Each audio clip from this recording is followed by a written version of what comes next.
Good morning, students. In our today's class, we are going to start the origin of electric charge on colloidal particles. How the electric charge originates on these colloidal particles. Some specific theories are there which are related to this, and these various theories are known. First, frictional electrification. Second, braiding arc method. Third, preferential adsorption of ions from the solutions.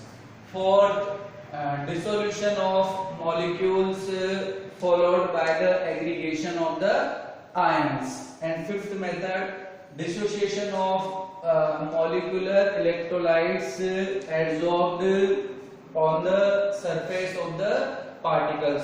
So these following theories are used in the origin of the electric charge on the colloidal particles. Now one by one, when we discuss the detail of these theories, only the few theories are important for us. In the first theory, the frictional electrification caused by the mutual rubbing of the colloidal particles with the molecules of the dispersion medium due to the movement of these colloidal particles in the dispersion medium.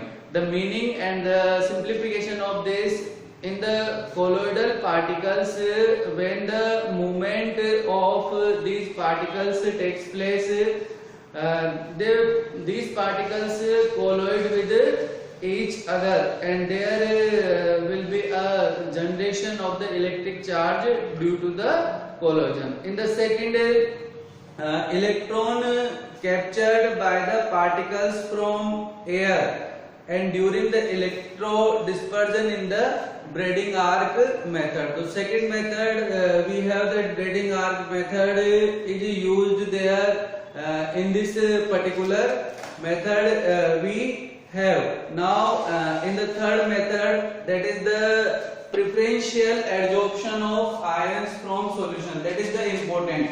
This third method we have to discuss in the detail, because this method is important, and we explain, we discuss this method in the detail. In this method, what we have, we know that an ionic colloid particle ions contain its own lattice during the preparation of the colloidal sol.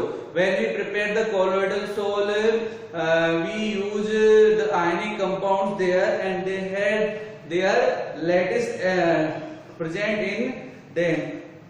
For example, we have, if a colloidal solution of silver iodide is prepared, colloidal solution of silver iodide is prepared by adding the potassium iodide solution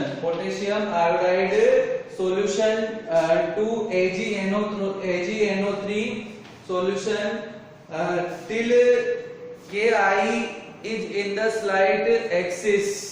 In what we see, that the iodide ions present in the Ki, from Ki, iodide ions present in Ki, they get layered in that particular format, and that is the negative sol we get. Negative sol we get there in this condition. In the another example, when the colloidal sol of silver iodide is prepared by adding the silver nitrate, colloidal sol of silver iodide is prepared by the addition of the silver nitrate. When we add the silver nitrate there, then the aggregation of the silver particles get there. And what kind of sol we have there? That is silver iodide, and on this we have the positive Ag plus ions there. So in this case we get the positive sol there. In this case we get the positive sol there. That is how we get different kind of sols, positive and negative.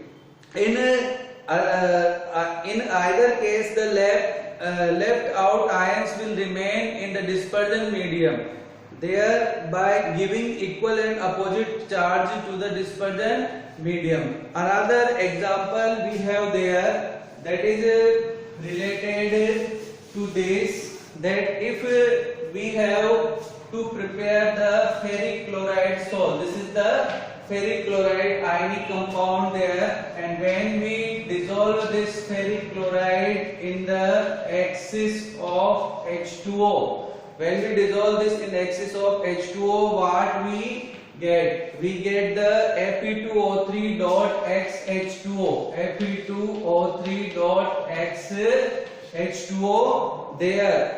Okay, and when we have FeCl3 with the NaOH, then in this condition what compound we have there?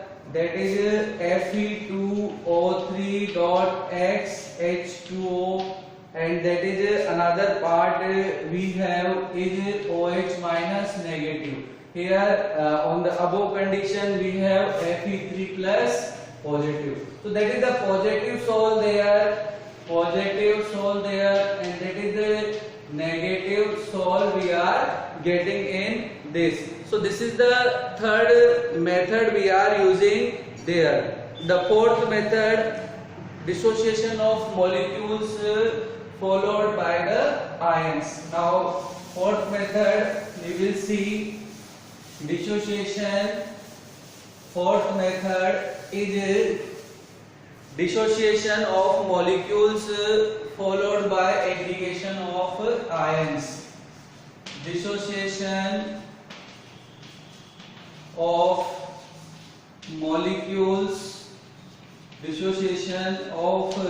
molecules, followed by aggregation of ions, followed by aggregation of ions. What we have in this method, in case of soap, we know that what is the structure of soap? Long chain fatty acids. The acetate group get dissociated from Na ions and have tendency to aggregate into the cluster carrying a negative charge. As already explained, the particles of dye have the tendency to dissociate to form the aggregate carrying the positive or the negative charge depending upon the composition. So meaning of this, that when the molecules get dissociated, the ions of these molecules get aggregate with each other. So that is the included into the fourth method. In fifth method, what we have there? In fifth method, dissociation of molecular electrolytes. Dissociation of molecular electrolytes. Dissociation of molecular electrolytes. Molecular electrolytes. Dissociation of molecular electrolytes adsorbed on the surface of particles. Adsorbed on surface of particles. Surface of particles.